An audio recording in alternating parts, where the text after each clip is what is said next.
I've ever seen by a superstar. It is the sports story.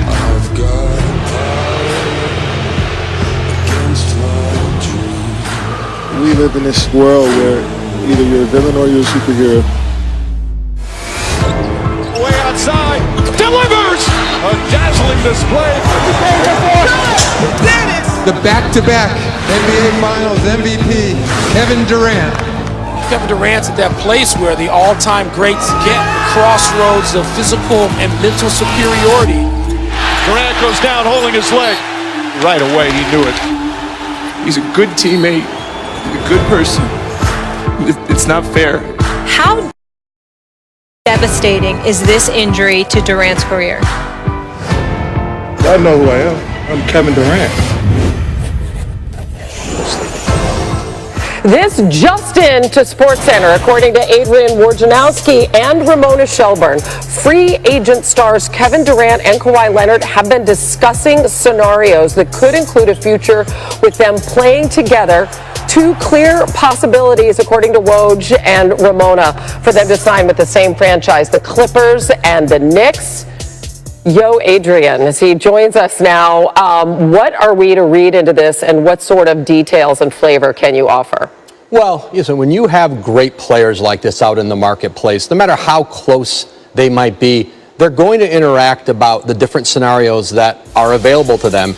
And Kevin Durant and Kawhi Leonard have been doing that, Ramona and I have been told. And, you know, the two teams that they have really significantly in common right now on their free agent list are the Clippers and the Knicks. Both teams, you know, have the ability to go sign two free agents. The Nets can do that too. A more likely scenario for Durant, if he went to Brooklyn, would be with a point guard, Kyrie Irving. But it is a conversation that's been ongoing, and it just, you know, speaks to how wild this free agency period is going to be, because there are so many big market teams with max salary spots. There are so many big stars available, and it creates opportunities for players to talk about how they might fit together. Right, talking about creating their own super team effectively. How close are they, and how close are their goals aligned? It's unclear to me how close of a relationship they have. I know there's great mutual respect. These are two, you know, you could make the case that it might be the two best players in the league right now. Certainly Durant is going to miss either all of next season or very much most of next season with the Achilles injury. But it makes sense. And certainly you could imagine in LA, for example, with the Clippers, just think of the star power in Staples Center. Anthony Davis, LeBron James on one end of the building, and Kevin Durant and Kawhi Leonard on the other, and certainly in New York with the Knicks too. It would obviously instantly revive that organization.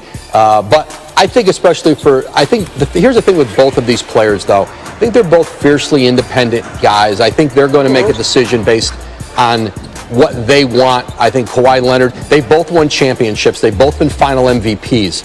They don't have to ring chase here. They can go and live and have an organization built around them. So again, this is one scenario in place. There are a lot of scenarios in this free agency.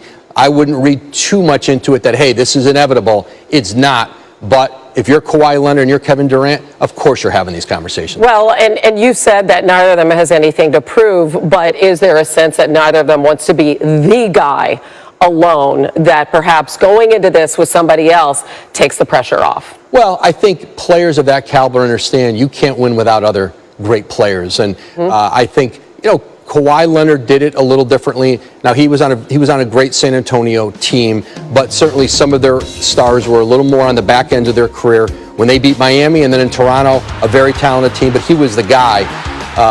And we know what Kevin Durant has been a part of in Golden State. It's been a unique setup, a unique group of talent, unlike we've ever seen in the league. You know, guys at different parts of their career, based on what they've experienced, they want different things, and I think there are a lot of decisions for both of them to make. There are a lot of great choices out there, and this is where it gets difficult for them to try to parse it all out and say, what makes the most sense for me? Could it be with him? Evocative of the big three in Miami and all those talks that went on many moons ago, it seems like. It started all of this. That's right. It's wild, and you are all over it, Woj. Stay tuned.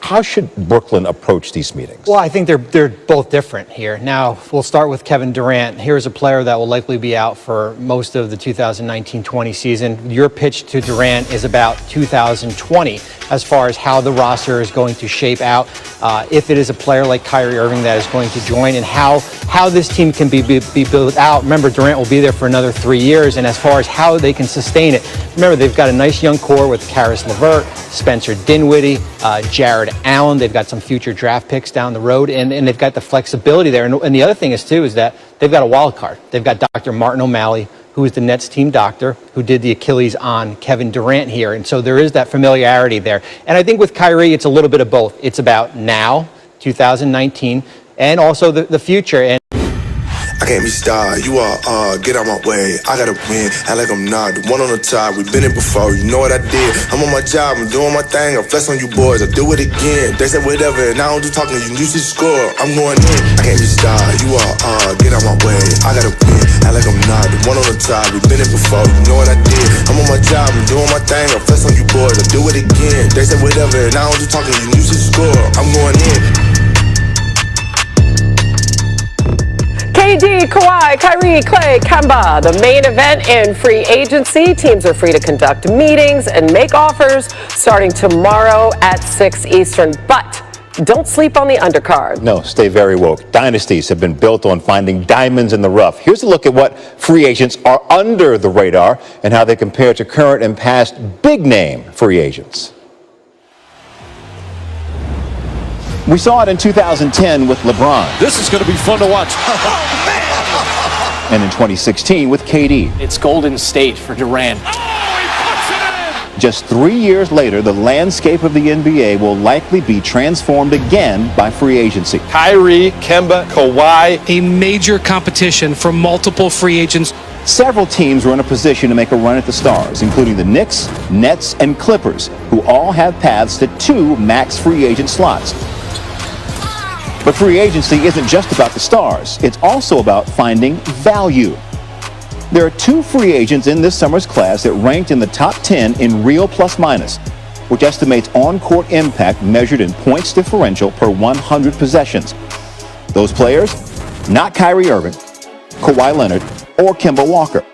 It was actually Nikola Vucevic, who ranked just behind Anthony Davis and ahead of LeBron James. The other is NBA champion Danny Green, one of 8 players to have an offensive and defensive real plus-minus above 2. 3 is good! Danny Green! Other key names to keep an eye on are Terrence Ross, J.J. Redick, and Bojan Bogdanovic. They all scored at highly efficient rates this past season, ranking in the top 6 in points per touch among 173 players with at least 2,500 touches. The other 3 players that ranked in the top 6 were all-stars: Leonard, Paul George, and Klay Thompson. Another summer of chaos is upon us. More than 200 free agents with potentially $2 billion to be spent. Sometimes, all it takes is one under-the-radar move, separating a franchise from a championship. So, which teams have the space to land some of these under-the-radar free agents? Well, if the Knicks strike out on KD and all of the marquee names, they'll have a league-high $70 million to spread around, with the Nets not too far behind. But those numbers are astounding. Yeah. All right, calm. Sitting by 45 like I'm Jordan on the floor. Here we go, against the grain is what they say my name for. Fall away for the win. Got it! Kawhi Leonard is a machine. Flushes over Giannis. I'm unforgettable. Yellowstone's on an eye. Classic Kemba. Durant for 3. It's good. Kevin Durant. Oh, he puts it in. Thompson turning and shooting. What a shot by Klay Thompson. I'm unforgettable. Kyrie. Oh, and pass. Moves and eyes from the crowd. Putting on a show with the ball here. Play up and good. I'm unforgettable. Breaking news this morning on SportsCenter. Kevin Durant and Kawhi Leonard have been talking amongst themselves about their futures and possibly playing together. That report from our Adrian Wojnarowski and Ramona Shelburne. The Clippers and the Knicks have the salary cap space to sign both. Now, that's the breaking news. If KD and Kawhi do join forces, then that team would have 2 of the 3 active players to win multiple Finals MVP awards. They've both won the award the last 3 years, with KD winning in 17 and 18 before Kawhi taking home the award earlier this month. Back now with our NBA front office insider, Bobby Marks. All right, Bobby, show us how all this would work. Start with the Knicks. The Knicks are the simple math right now, and this is easy. So we're going to start with a player like Kawhi Leonard. That leaves you with $38 million for a player like Kevin Durant, who also makes $38 million. I told you we're going to start easy here, and that gets you right there. You'd have a little bit money left over for maybe a minimum player, and then you'd have to fill out your roster. But here is your young players, and remember Durant likely out for most of the year. And when we pivot and we talk about, we'll put these guys back in the free agency, and we talk about the Clippers here. Now, the Clippers have a little bit more work to do, but there is a path to get there. And what they're going to do here, well, first they're going to renounce a player like Patrick Beverley. See the money, it's going up. They're going to. Rodney McGruder has a qualifying offer. Ivica Zubac has a qualifying offer. Sindarius Thornwell and Tyrone Wallace are going to be waived. And that gets you to $56 million. You're still not at that magic number of 70. And when you put in a player like Kevin Durant, right? $19 million. So who's the odd man out? Danilo Gallinari. He goes out. That gets you back to 41. And now you slide Kawhi Leonard in, and you still got $9 million left in room here. And Gallinari, you don't have to find a trade partner for him. You can stretch his money out over 3 years and still have enough room to sign both players. Interesting. All right, Knicks and Clippers fans like, woohoo, we might get them both. We'll see what happens. Bobby Marks, thank you, my friend.